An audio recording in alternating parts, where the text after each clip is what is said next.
Donncha. How are you? Where are you?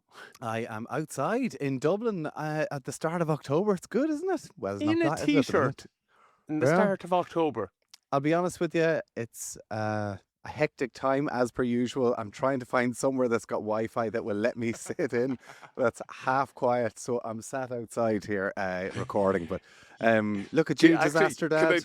Can I tell you a story on that? Dara Hurley, a proper Munster, and Donncha Ryan, they used to Skype off my Wi-Fi. So we used to live in the kind of duplexes quite near each other.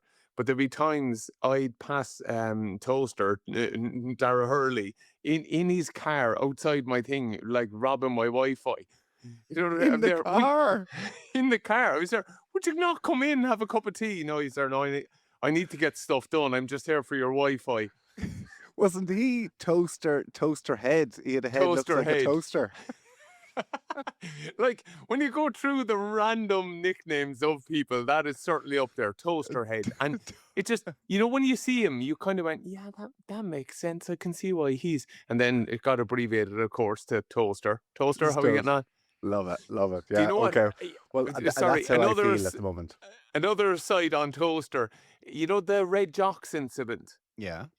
He got his first cap for Munster in that moment. He had just come on, turn over the ball. We kicked the line out to the corner. I'm in the Red Jocks. Everyone that watches that clip kind of looks obviously at me being a fool, or either Mike Phillips giving out to me, or Wally being so confused. Watch Dara Hurley. Like he said to me, he's the one with the head that looks like a toaster. You can't miss his toaster head.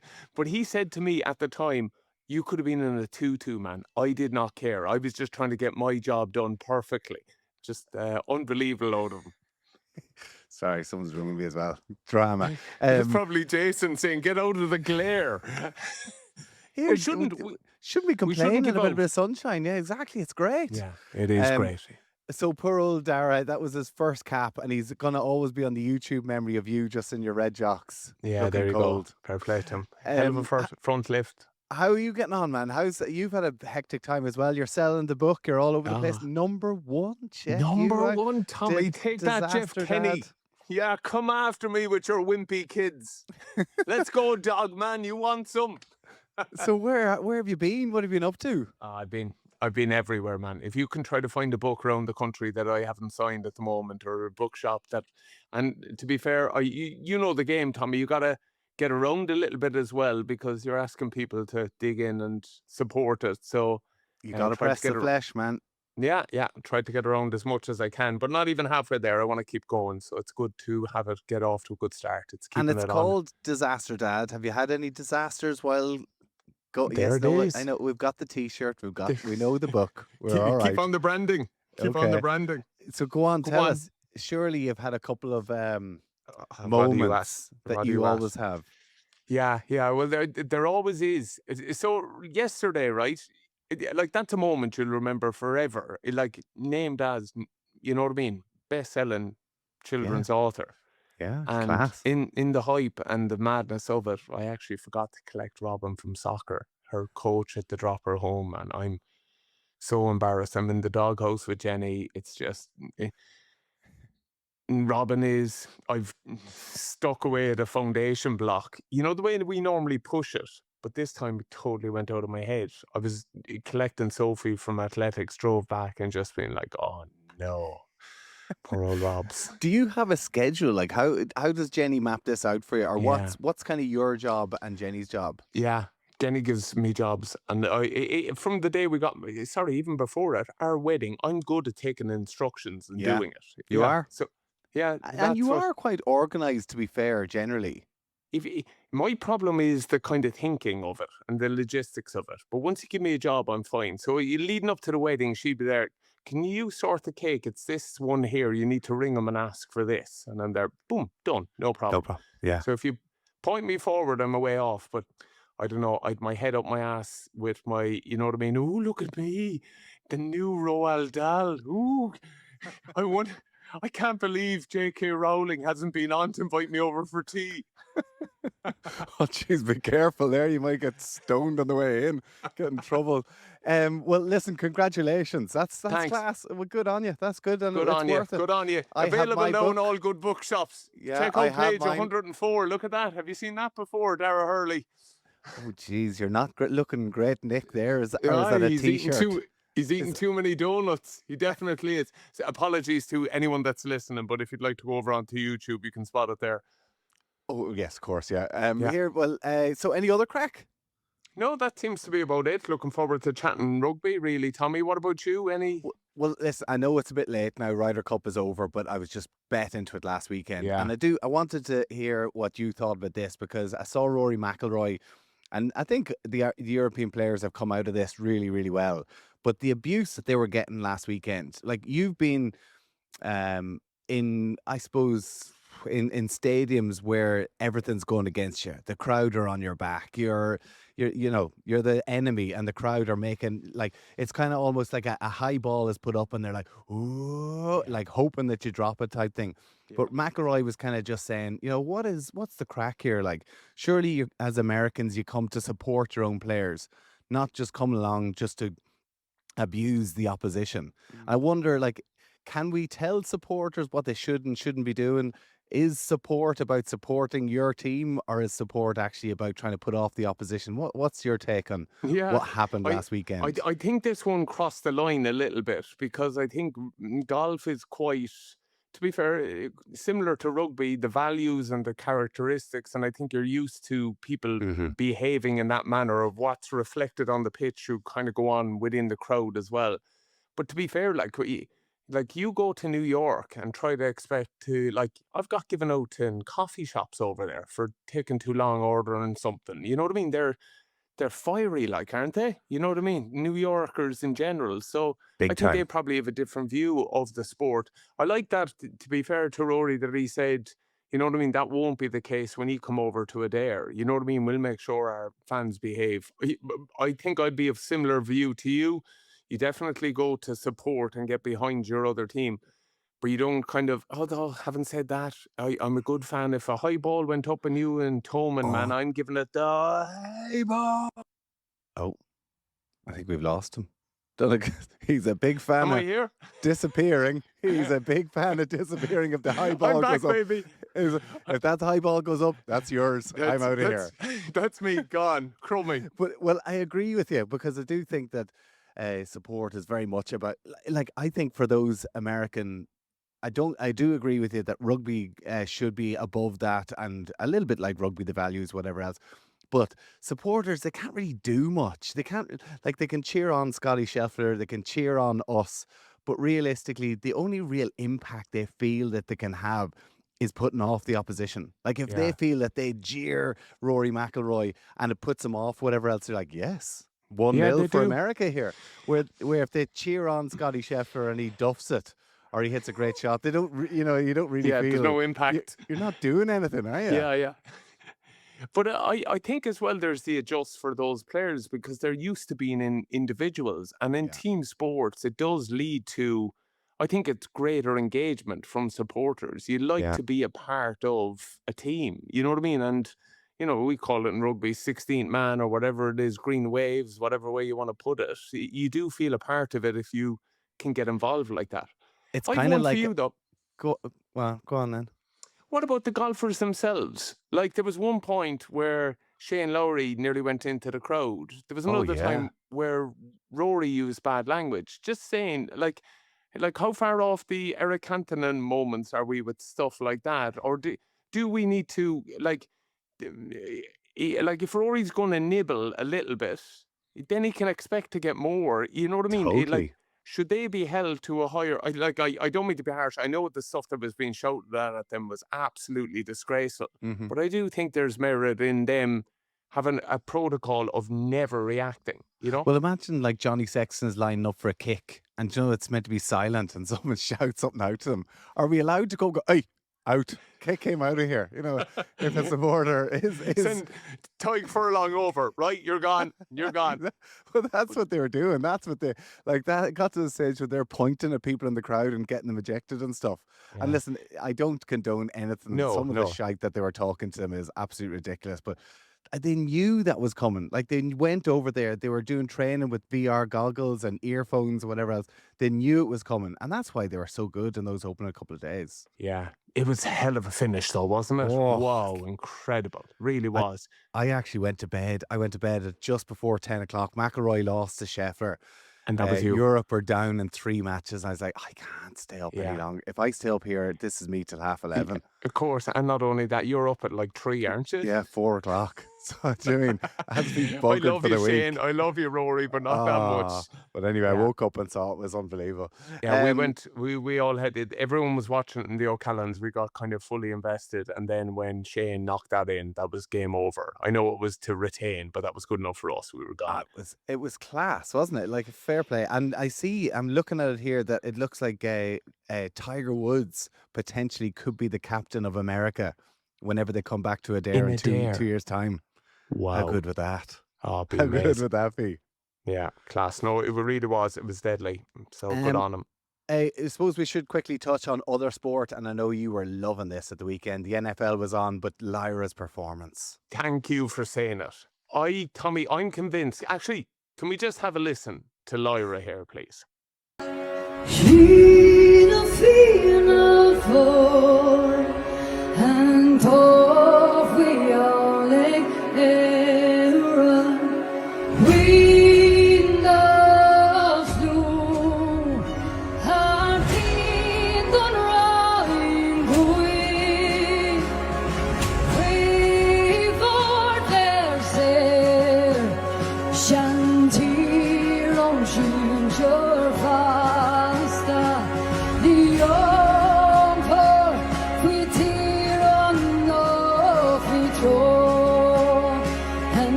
Tommy. Yeah. Do you know the way it gets a shot, honey? Like then, and the whole place, you can't even hear it, just everyone going, that was class, wasn't it? Fair play. I swear, I was ready to go to war. Honestly, get Lyra there, give me the mission and send me off. You know Well what done. I mean? Yeah, well it was done. amazing. It was amazing. Do you know what they should have in the presidential election? They have to sing Aron Naveen. And if they get the crowd behind them on that, you get my vote. Brilliant. It's like, what was that thing? Blind Date. What was the one? No likey, no lighty. So is, you know what I mean? Heather's there belting through the first thing. We're all there, boom, like Britain's Got Talent. If we like, if Big Jim Gavin finishes it off with a bang, where a goal buzzer, there you go, you there get you it. go, he's straight in. Forget shaking the hands and going wrong to the opposition. We want you to sing the anthem. Yeah. Get the crowd going. But you saw her in the Ophelia. Is that the name of the stadium now? Afadia Stadium up in Belfast. Yeah. So she was early member of the Green Wave. Lyra sang for the girls first. She was, and she was fantastic that day, but I felt it's not the same as singing the national anthem. She was trying to sing her own song. She was trying to G up the crowd, whatever else, and she's fantastic. A little bit like Cian Crow, and they've had different people at the Aviva. But and remember, we spoke about this before the Six Nations. Paul Byram did a hell of a job. I think as somebody with a bit of an operatic voice really just can, of course, shake the rafters and those things. But also, I must say, vocalizing it, like, you know what I mean? And look, the bands are great and the orchestras are great, but like, I actually do find it very helpful to sing along with someone. Oh man, did you see the All Blacks? Did you see Caleb Clark? Oh, you showed me this video. This is class. So this is amazing. Actually, have a listen to this. It was quite a surprise. I didn't even hear it in the announcement. Probably halfway through the English part of the anthem, I'm like, I know this voice. So I open my eyes and I look at the screen and I see my dad. I went, oh, that's when I just started bawling my eyes out. So it was real special. I was just talking to my family. None of them knew either. So it was real cool. He just said, welcome back. Just go out there and just play. Just have fun. And so caught me off guard, caught my family off guard. And so it was just real special. Okay, so that's Caleb Clark coming back into the All Blacks again.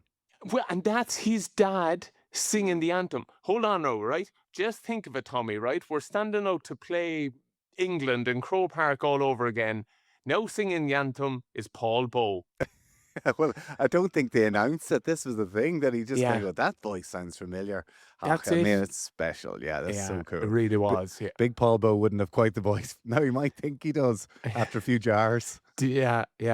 So I just thought that was a really cool way to do it, and you know what I mean. His dad giving it loads, and seeing him bawling his eyes out, man. He bawled his eyes out, and I know people say you shouldn't get emotional for the anthem, but I think our game's different. I think you need to hit an emotional pitch for what's about to come. Like the first thing you do is hit something.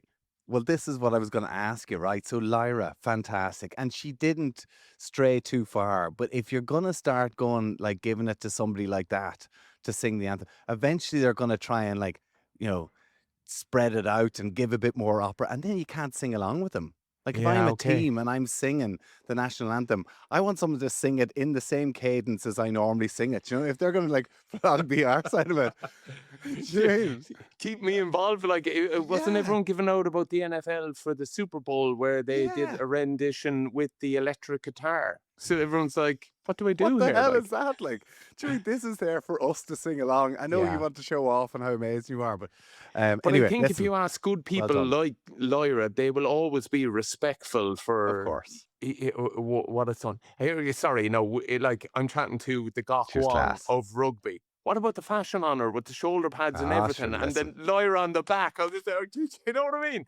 Put Lyra in the race. We've spoke to Lyra about this before. She's like, her and her mum, she makes these outfits herself. She's incredible. Unbelievable. She's incredible. So Lyra, you beauty. Good on you. Well done. Another Cork lady, you'd be delighted as well. Right, I need to talk rugby with you now. Okay, let's move on. Conrad Smith, international, former All Black legend. What a player. Now I think he's like chairman of the International Players Rugby Association. Good on him. He's talking about high tackles and concussion. It's quite interesting that they've done a study about high level rugby. This is so the top level rugby. Right, they've tried to reduce the tackle height. They've tried to make the sanctions stiffer on players, whatever else. But they haven't seen any material difference in terms of the numbers of people who are getting concussion in the game. Wow. Which is a real... Listen, I think there's no doubt that what rugby is trying to do and make the game safer is fantastic. Yeah. But I think that they're saying, actually, some of these rule changes aren't working. And what he's looking for is the likes of a limit.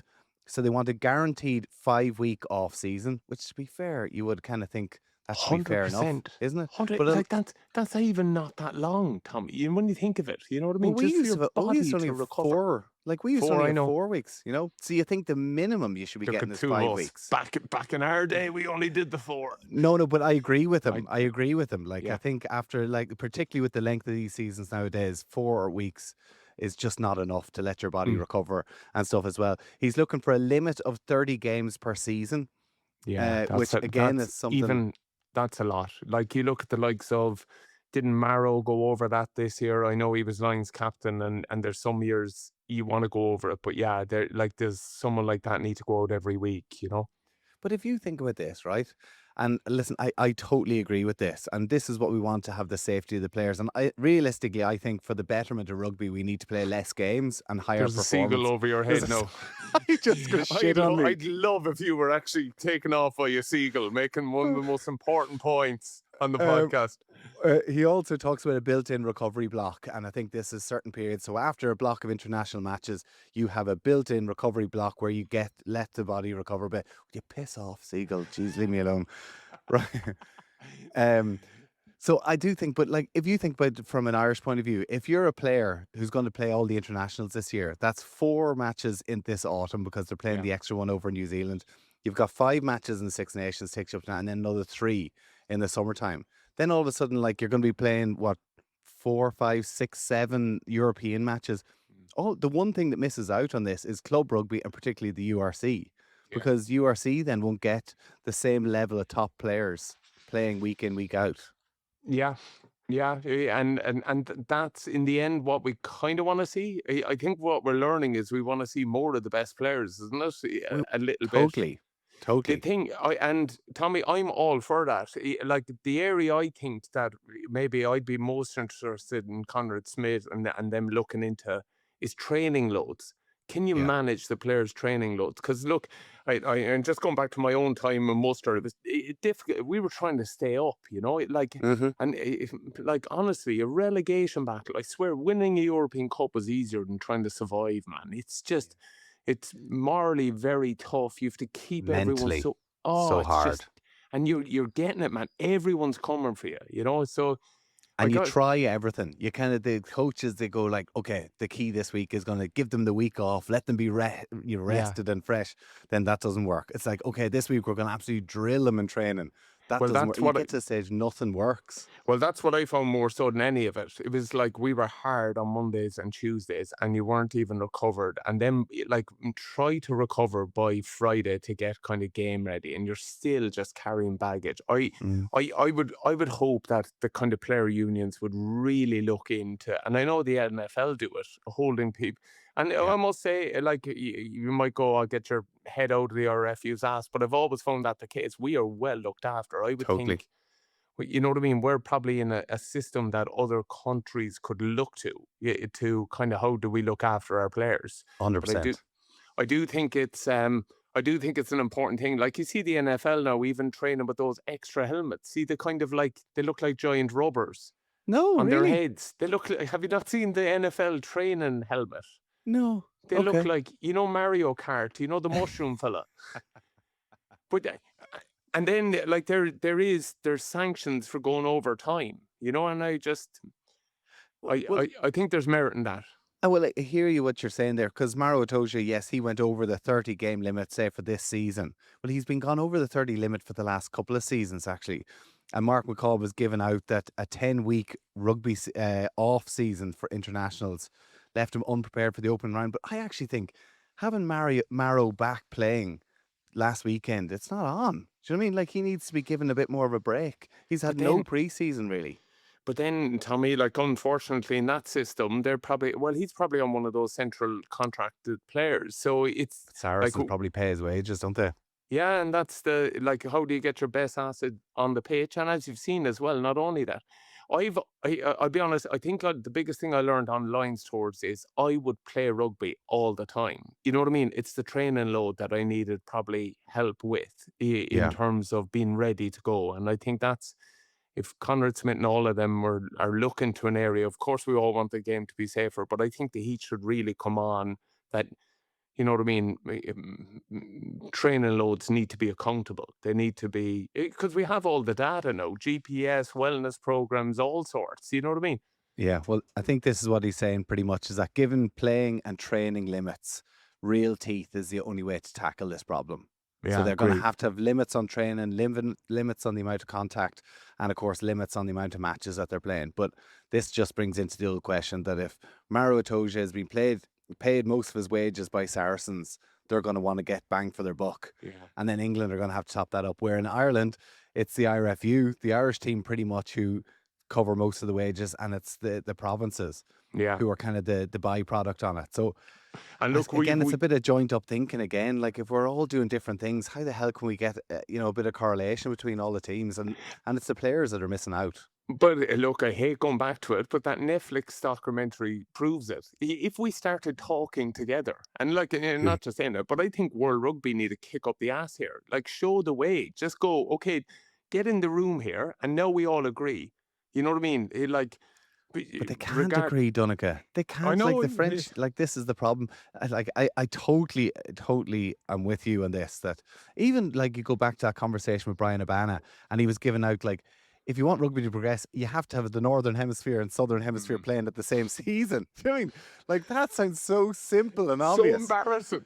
But anyway, listen, we all want to have player safety at the forefront of our conversations. And I really do believe that if you had a shorter season, less matches, but at a higher quality, the amount of people who would be focused on that would be absolutely massive. Because I totally agree. rugby as a product is definitely worth watching, and people really do enjoy it. Yeah, and as well, it affords opportunity for other players. If they if you ring fence, like Saracens have to bring on someone else if Marrow's away. You know what I mean? Yeah. So at least there is more kind of players getting involvements and getting better time and kind of pushing on. So yeah, I think all round it would be a good call. Good on Conrad Smith. Fair play to him. Yeah, What a player, well, what a good to man. see International Rugby Board is looking after. I know Omar is the main man in there who would have been working with us with the Rugby Players Ireland years ago and stuff as well. Right, let's look ahead to the weekend, shall we?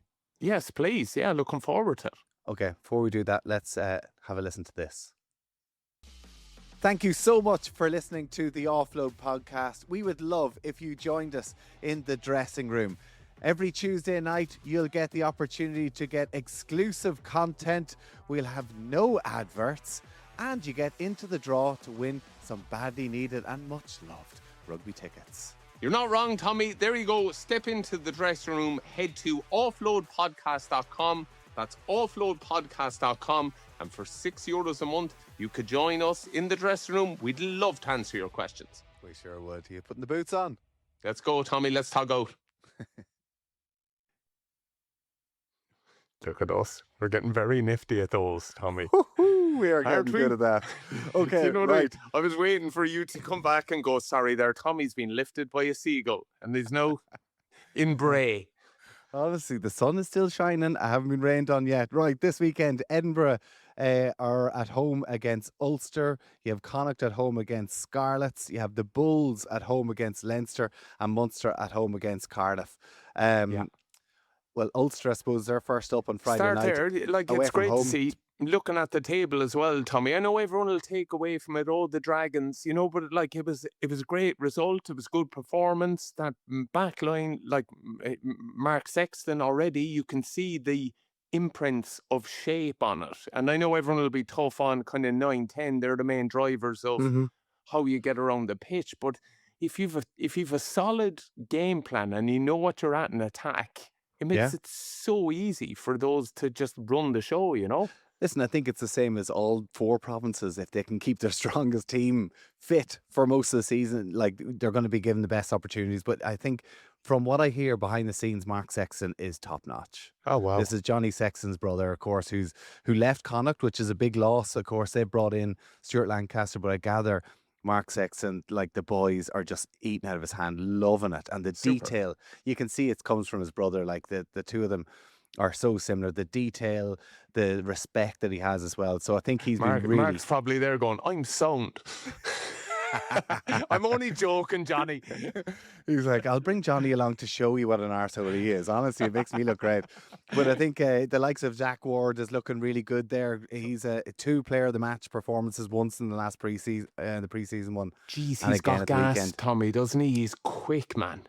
He's a rough diamond still. He's still not quite there, but he's dangerous and you know real what instinctive, which is class. So where's he? Obviously, we know Andy, his dad. Yeah, I would have kind of played and trained against him. And he, to be fair, was an athlete. So I'm not surprised with Zach being this kind of...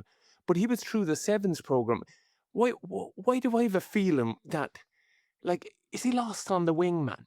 Well, you probably would have thought that he could have been a better back row or whatever. But he's honestly, he's so involved. Like, you see him, like, he set up a try or scored a try where he was in the back of the ruck, snuck down the short side. He's fast. He's pretty good in the air. He's very dangerous with ball in hand. And yeah, listen, as a winger, now, not that Ulster need more wingers. They have the likes of Stockdale and Balakoon, who's out injured This is at the the point minute I'm as going to well. make. Like, when you tug out your best wingers, he probably doesn't get in there, but like, No. he's playing well enough to merit something. And like, if it's anything like his Ofla, putting him in the back row wouldn't be a bad call. It's quite interesting from an Ulster point of view, actually, if you think of the old boys. You have Zach Ward, Andy Ward, his dad, former Ulster captain. James Humphreys, who wasn't playing this weekend, but he's playing really well, is one of the backup out halves as well, and Nathan Doak. Yeah. So you have 3 former old boys with their dads, you love it. with their sons in there, which is that's pretty cool, isn't it? Yeah, yeah. Um, It got me thinking though. Michael Lowry was impressive, man. He Class. looks like his footwork looks quite incredible. But then again, maybe it's just a way I'm thinking at the moment.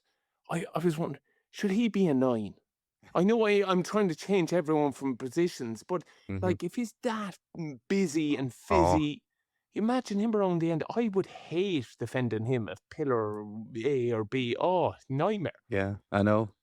Well, probably a bit late to be thinking this now, but he's meant I'm to going be to the give Richie a call. he's the ultimate pro, and listen, exactly, he is that bit small at fullback, but geez, if you look at the likes of the Ches and Colbys, some of the Ardents, whatever else playing in South Africa, these small guys, you know, if you can give them space, geez, they cause so much damage. So yeah, Yeah. listen, it was great to see him. He's looking really fresh. Boys love him. He Yeah. probably would be a good scrum half. We could probably do with a There we good scrum go. half. I'm in on the Ulster as phone well. to Richie. Richie, I've sorted the fella. Here we go. Well, he used to play out Unlucky-dokey. half. He played out half in schools for years. So yeah, listen, get him in. Yeah. Right, let's look at the Munster. Clayton McMillan. Gone off to a great start. Positive reviews coming out of there at the minute. A lot Yeah. of positive music.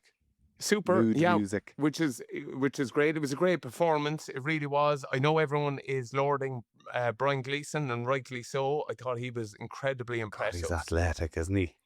I had to do something with him and Beth Butler in Clonmel.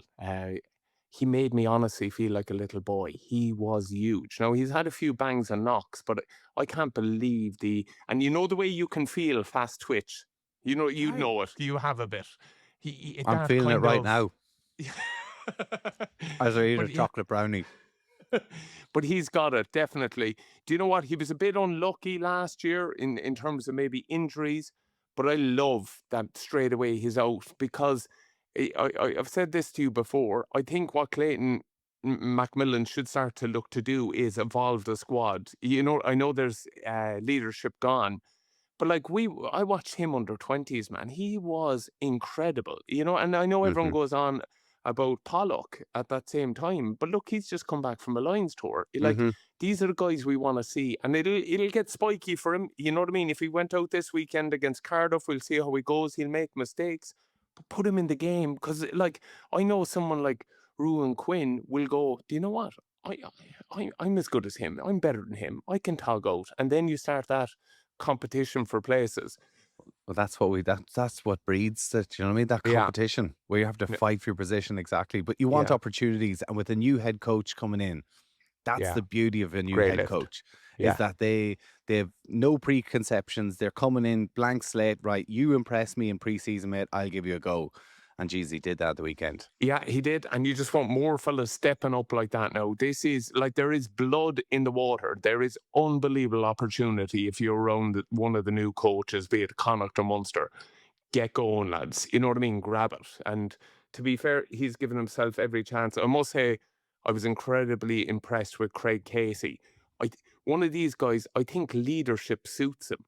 I think yeah. being the boss, like I used to find that a little bit with Strings as well, giving him the role of actually being the boss, he'd nearly Right. grow a foot. I just Really? thought, in terms of direction and shape and playing in the right areas, he was incredible. And then tempo. But I think that's a little bit easier, because I know people might think different views of JJ coming back for the third time, but he's, what would you call it? Game management is quite incredible. Yeah. And he's well able, like, further down the season, whenever Jack is injured or whatever else, no better man to come in and step in and do it. So yeah, it's gonna be interesting, because Cardiff beat Lions with a good win last weekend as well. So that's gonna be a good battle. Jeez, can we just say though, on Cardiff, man, you'd be gutted for him. Like, I know the Welsh Why? Union, how you could go into it forever with the shit show it is, but taking the coach 6 days before the season starts, you know what I mean? Like, Who did? just, Oh. the Welsh Union have moved over what's his name that went on the tour? Oh, the Cardiff head coach who was with them at the end of Six Nations last Yeah. year. Yes. Don't be putting that up on me now. I should know this. Yeah, you and me both, Jason, get us sorted here, will you? Right, But okay, go on. But he's managed to, like, they whip him 6 days before it. I just, like with all the uncertainty going around the place, if you see your head coach being the first to leg it out the door, you're kind of going, you know what I mean? I'd say every one of them are looking for opportunities, and I'd nearly encourage them. If I was one of those Cardiff players, or one of those Welsh players at the moment, I wonder, are you better off trying to move club and nearly even playing a year in lieu of getting an opportunity, you know? Yeah, yeah. No, I know that a lot of those players must be really questioned because, listen, they can nip over and play for Gloucester or Bristol, play Yeah. over in London, no problem. Do you know what I mean? But the thing is, Tommy, the market is flooded. Ever since Yeah. you lost London Irish, you lost Wasps, you lost your club player is, quite busy. You know what I mean? Yeah. Which actually should lead to other divisions being better, even our own AIL, if you know what I mean. Like the second division in England should come up if there's better standard of player around the place, if they can get roles. Well, listen, there's a lot of Welsh players out there that, would be loving an opportunity. But the 4 regions, and Cardiff, as I said, went well, good win. Matt Charrett, obviously, is the name of the head coach. Done, Tommy Bowe. Look at that, huh? That's Knew it why he's on eventually. Ireland AM. Right, let's move on. Connacht beat Benetton. Yes, first start for. Brilliant. I mean, to be fair, Benetton were good last year as well. So not going to be a walkover. A good start for Stuart Lancaster as well. Absolutely, and half that Italian team, so you got to bring it. Just everything looks right, doesn't it, in Connacht at the moment, and you can see the shape, and I must say the physicality, man. They impressed me. Connacht banged, you know what I mean? Obviously, it was a big talking point last year with the defence a little bit, but I just thought when it came to collision, they were quite incredible. You watch a lot of rugby, don't you? I love rugby. I love rugby. Such a nose, honestly. Well, tell me this: did you watch the other one?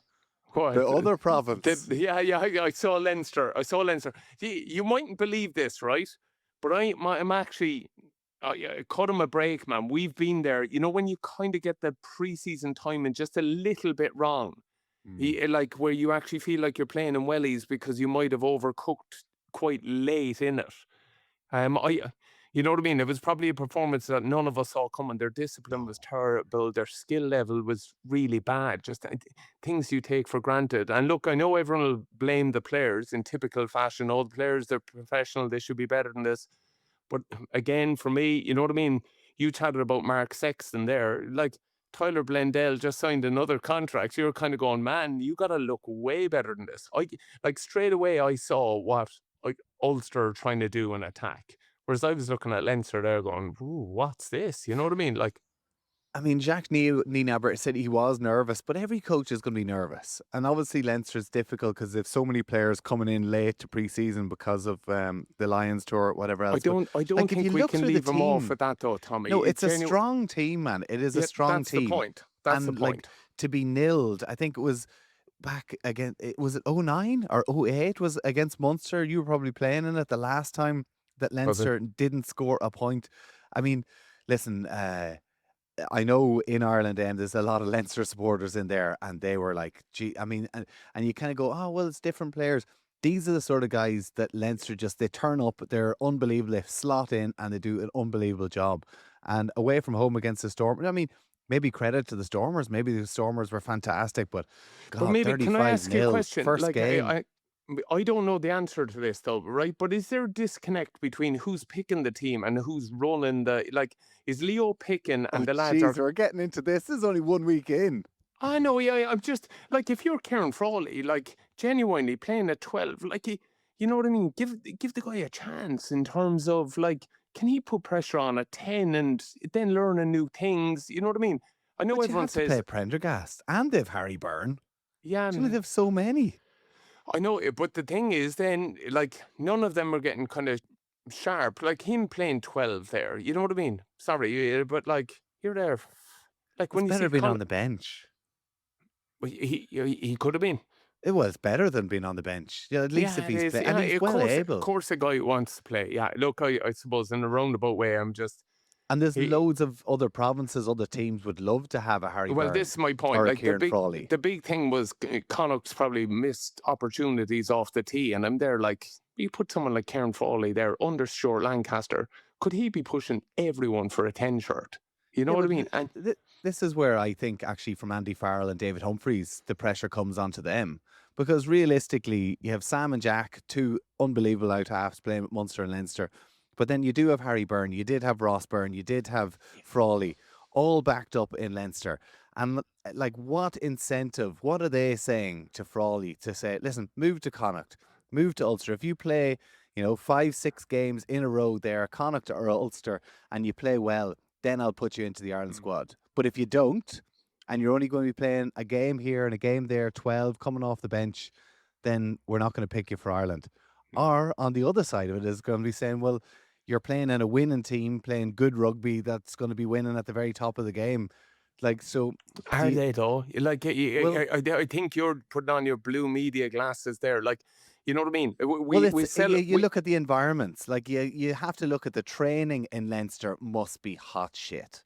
I know, but Tommy, no one gives a flying fuck if a racehorse does well down in Mallow on a Tuesday afternoon. It's all about Cheltenham, man. And you know what I mean? They just aren't getting it done when it comes to that business. Yeah, but Connacht and Ulster probably aren't at Cheltenham yet. You know what I mean? I don't know. I would love to see them. I'd love to see one of those up there and given. And like, I'm a massive fan of Jack Murphy, young out half. Give him his opportunity. But he's only 21. And they need more pressure, needs more experience. Do you know what I think though? And it's been Leinster's Achilles heel is trying to keep everyone happy. And you just can't do it in professional rugby. You have to be a bollocks. You have to say, listen, we're going with him. And I think, like, you got game time at 12, you got the time here. It just doesn't work when you come to the business end of it. You just have to be a bit more ruthless. And I don't... Well, I think it's up to Andy Farrell and Humphreys to really kind of like decide what do you do? Is Andy Farrell going to pick the third and fourth choice hooker for Leinster? Or is he going to pick someone from the those lads don't want to go though. Like, you know what I mean? If Kieran Frawley wanted to go, or if any of them, sorry, I shouldn't pick him out. Like, he can decide to do whatever he wants. When he knocked over that drop goal against South Africa, Kieran Frawley, man, you know what I mean? You're a player, man. We know it. And he is a class player. But I just feel he's been wasted. He's not playing enough rugby. That's the truth, Tommy. We actually feel for him, man, because there's so much more to his ceiling. And you know what I mean?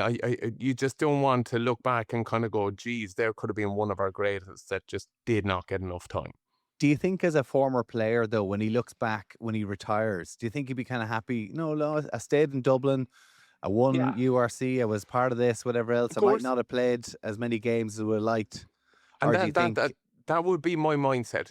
Personally, myself, I don't think I would never have played for another province. I just couldn't physically do it. Okay. But there you go. Yeah, I do commend the players that realise, do you know what? This is actually, you know what I mean? It's my profession. It's my job. It'll allow me provide.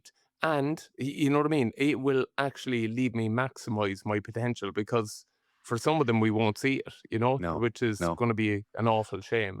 It is a shame. Yeah. And I do think, listen, some of the other provinces could really benefit from it, but that's the way it is, right? We went off on one. The main point I want to make about Leinster, though, is I don't think we should be too harsh on this performance against the Stormers. I actually just thought it was one of those leggy ones. You know, the ones, Tommy, when you get the little tweaks from pre-season where you're like, oh, you know what I mean? They're in the bucket. Now, it doesn't help by the fact that they have to go to the Bulls at altitude, you know what I mean, and answer that. But I just think...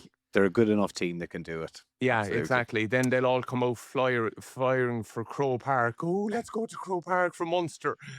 I have another view on that, but that's for another day. That's for another day. Right, let's move on to Rugby Championship. Australia were flying high on that now. South Africa on top, New Zealand, Australia, then Argentina.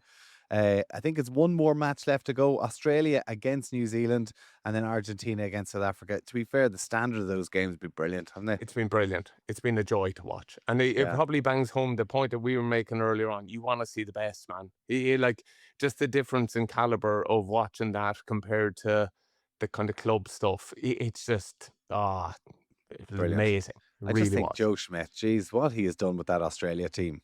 Yeah. God help poor Les Kiss. I mean, Les thought he was probably going to be getting Australia hammered by the Lions, hammered in the Rugby Championship. He's like, yes. Here we go. Now all of a sudden he's like, fuck, these guys are actually pretty good. I need to go get this sorted. No pressure, no Les. Yeah, but it's been great.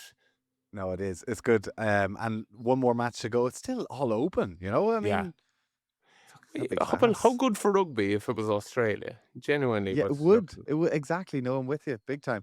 I do want to touch on then as well the Women's World Cup, the finalists in England. yeah. No Well, real surprise there. Got the job done against well, Canada. they were brilliant, weren't they? To be fair to them, on the biggest day, they brought their best performance. So Big time. And needed yeah. it in front of 80,000 supporters as well. Fair bloody play to them. And do you know what? I know this sounds shitty, but isn't it good for the game? You know what I mean? Because I would have worried, right? Say Canada win, right? And then the English Premiership over there, they kind of go, hold on, we're using all these players in ours. Let's start ring fencing it a bit more to look after ours.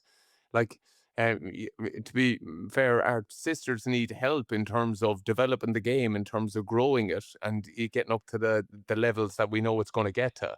And And I think it having was a viable league like that's important. well, big time, because they are fair play to England. You know, they don't. If you look at their men's game, you look at their game in general, they are struggling for cash, but they've put their money behind the girls, and to go and Yeah, win but a don't World all Cup the is amazing. executive in England now, isn't there a bonus linked to success in both the women's and the men's game, and they get a percentage of after the fact? Wasn't there all that? That was their genius. Some guy Well, they in the haven't won much for the men in a while anyway, but I mean, for the yeah. women, but like, I do think like it was an amazing story. Did you see that with Canada, that they actually crowdfunded $1 million to help send the Canadian team over? And then, of course, they get to the World Cup final, which is an amazing story in itself, but it's a sad reflection on where the women's game is, Yeah. that to be the second best team in the world, you have to be crowdfunded, you know? Yeah. Yeah. Well, it's just, to be fair, we don't want to fault England. It's a bit like Leinster. They shouldn't be faulted for pushing on and getting ahead. You know what I mean? You shouldn't be trying to pull them back. It's everyone else should be aspiring to kind of get up to that level. But You yeah, did say at the start of it, though, you didn't want England to win the World well, Cup. Are you well then happy? that was before I got them in the sweep. And remember, my big bitch and whinge was that when it came to it, they just put it up the jumper and just won physically. You should have seen me. Robin had Canada and I had had Really? England. I was there, yes, pick and go again. Sick of them. Speaking of executives getting payout for it, A fiver each, €35 coming my way. money well spent. Happy Yeah, days. Very good, very good. Yeah, no, congratulations to England Mm. winning on that as well. I think Yeah, it was fantastic. to be Just to fair, see the overall, crowds there. yeah, overall, incredible. Well done. It was a great tournament. It was great. You know what I mean? It was great too. And even just hearing the different voices as well, people that we weren't normally used to, hearing their insight and depth into the sport, it was great. And of course, in the third, fourth place playoff, New Zealand beat France too. So I think they've pretty much the standard of the women's rugby was pretty healthy, actually. I think it's Yeah, it really was. exciting for the season going ahead. Good stuff. So you heading to the Munster match this weekend? Oh, no, you're not. Sure, it's away from home, isn't it? Yeah, Oh, yeah. no, it's home. It's home. It's home. Sorry. I'd certainly, the big one I'm excited about, and you're going to slag me here, Con are playing Turnover, man. What does that mean, Tommy? Carlos Spencer is going to Oh, be in wow. Temple Hill on Saturday, man. I've been looking up YouTube clips with Jake and Robin, just going, look at this magician, like, and just honestly, Class. yeah, I'm there hoping that I can ask, can I get a photo with the kids, and then just kind of like angle my way into it in some With way. the disaster dad book, no doubt. Exactly, Carlos, you wouldn't sign this for me, would you? But Tell me, do you have a couple of those t-shirts or just one and it just I'm stinks? skunking it in this one, yeah. How been- many days solid have you worn that? I haven't taken it off. It's like a second skin. Here, can I touch on something? Because we're chatting about the ARL there. Jake and all the Con underage went up to Lansdowne, so Con's first game. And they were around the club. Lansdowne, unbelievable to Con, obviously bar the senior match where they thumped us or beat us. So bar that. But they were knocking about, right, in the clubhouse. And who was in there? Dan Sheehan made time for every one of the Con underage, man. Signed up their programs, made a big fuss of them, had no problem getting photos. And they all came back buzzing because, like, you know, one of the stars of the Lions tour. And where did they meet him, man? In the club. You know what I mean? That's class. I just think it's so good. One, by him to get down there to make himself accessible for the real grassroots. Like, honestly, all those Con underage on the whole way down are chatting about him. You know what I mean? How That's do so you be cool. like him? Yeah, it's so That is cool. so cool. Yeah, Yeah. fair play. Fair play, Well Dan. done, What he's well a done. legend. What a hell of a player Yeah. as well. Right, good man. Listen, enjoy the rugby this weekend. There you go. Remember, keep disaster dad. And Fun day fiasco. well, and a bit of 15 Kings, of course, for bringing you this Yes, episode as well. Tommy. Keep it Now going. we're all on the cell. Absolutely. We all are. You better get Donncha- out of there before the seagulls eat you. Exactly. Well, I have plenty of these tops still to go. Right, good man. Chat to you soon, mate.